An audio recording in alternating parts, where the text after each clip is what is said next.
very important to me, and I wanted to try everything I could to search out the country. So we kind of had to learn where deaf communities collected in the different states and different cities, and try to solicit for kids in those places and have little notices on bulletin boards. You know, many deaf kids are not in deaf schools. They're in, as Millie was not, she was in a hearing school, integrated into a hearing school.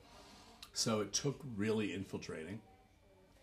And even then I knew that if we didn't find a kid who could really handle it and really support the needs of that role and the needs of the film, that we would then sadly turn to the hearing world of professional kid actors.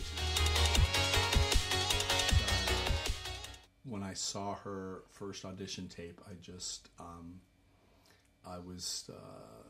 knew this was an extremely special kid.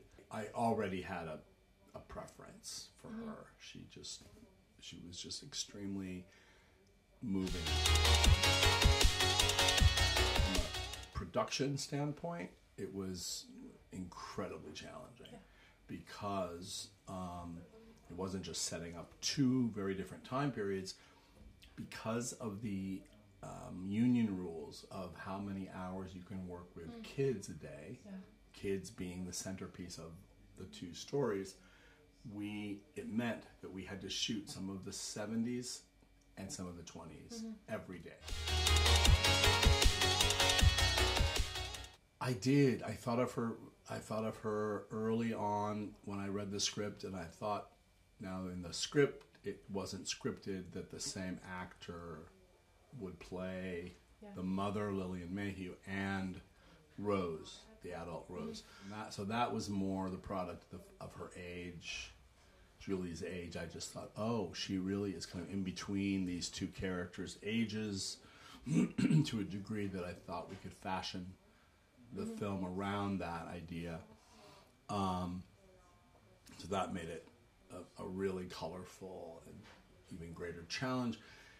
But all the roles she plays are non-speaking roles. And so that was something she'd never done before.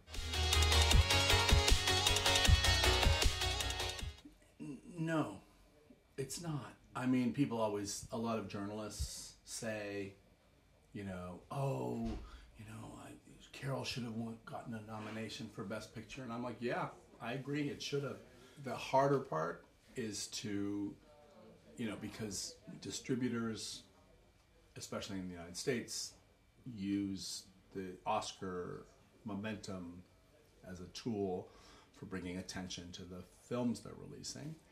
And I understand that. It's fine. It's great.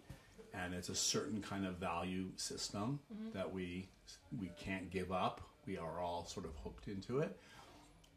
But we also have to keep it in perspective, because it's really a bit absurd and extraneous to why I do what I do. Maybe for other directors that's different. But what I really don't want to have happen is to have any disappointments or expectations around awards have an effect on the film that I made, which will survive beyond that moment. And that's what it's all about.